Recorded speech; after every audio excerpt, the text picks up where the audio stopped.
Gentlemen, it is that time once again. It is fantasy football time.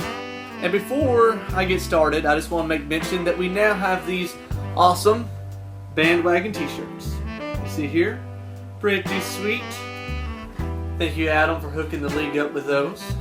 Now on to further important matters. Discussing our keeper situation. You should have all by now received an Excel spreadsheet with the draft from last year of all 4 your keepers. This is how the keeper system is going to work. Instead of selecting 3 keepers and you lose your first 3 picks, you will lose the round they were drafted in last year instead. So for example, I'm going to keep DeMarco Murray. I selected him in the 4th round. So in my 4th round this year, I will automatically select DeMarco Murray. Prime example again. Gary drafted Odell Beckham Jr. in the 15th round. Phenomenal pick.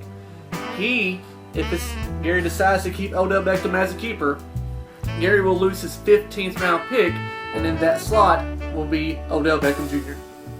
So, that's how keepers work.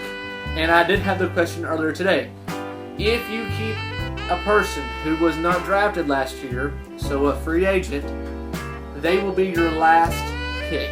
So it makes keeping a little different. You don't necessarily keep your best players.